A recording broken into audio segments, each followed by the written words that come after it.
Hello everyone, what a weekend we had, what a volatile weekend, and we expect actually the week to be very interesting as well. So we have seen a risk-off sentiment again. So it seems that China raised tariffs, then we had Trump responding to this threat by saying that it will probably increase tariffs on the existing Chinese products, and that is what actually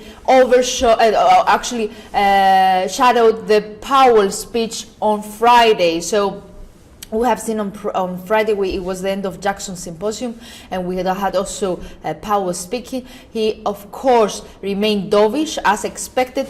However, at the meantime, he's also left a signal that we might probably see another rate cut in September. So, as I was saying, risk-off sentiment is again the market. That's why we have seen the Chinese having a 75 billion tariffs on US goods, and a response from Trump with a possible reaction in that threat. So S&P 500, as you can see in this chart over here, 4-hour chart, slipped further to the downside, retested this 2800s area. And currently on the European Open, it jumped higher up to $60. So currently it's traded at 28.65. However, we need to see a clear move above the midpoint of this decline, on this Friday's decline, and that means a move above 28.75, 28.80 area. So probably the sentiment will remain negative during the week. We have a lot of big amounts of risk to face.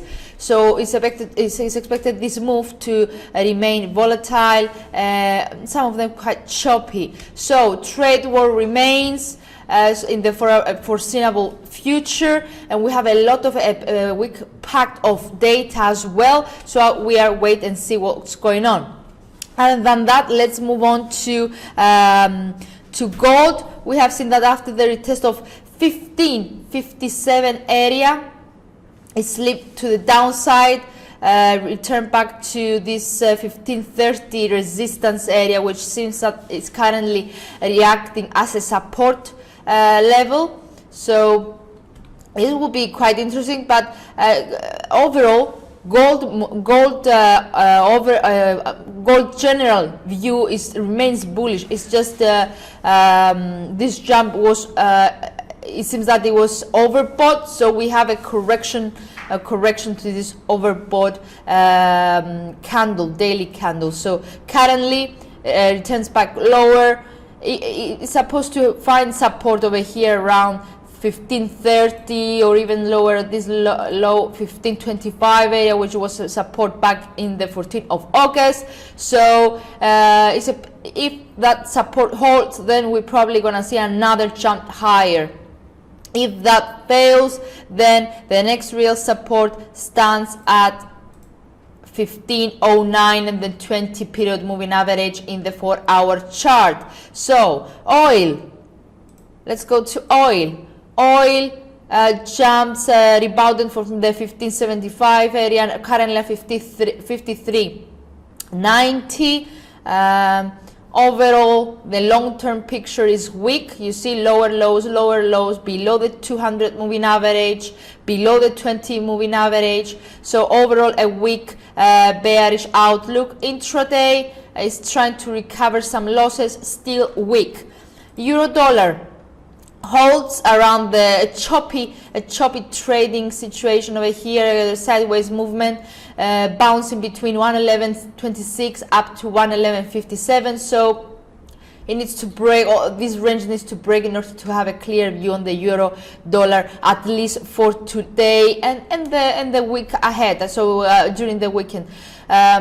Also, other than that, something that also actually added volatility during the weekend was the G7 meeting, the of course, the uncertainty over Brexit and the fact that the no deal looks like increasingly likely. So we are wait and see. And of course, a surprise visit from Iran to talk nuclear deal. So this was actually affected today's open. Other than that, as I mentioned, it's a week packed of data. So durable goods today, IFO in an hour from Germany. Tomorrow we have gross domestic products from Germany as well. Gross domestic products from US on Thursday, and last on Friday we have built-in premiums from Australia, Tokyo inflation data early in the morning, and we will end the week with the gross domestic product and the from Canada and personal consumption expenditure from US. Thank you for watching. Hope you're having a great week ahead, and see you again tomorrow. Bye bye.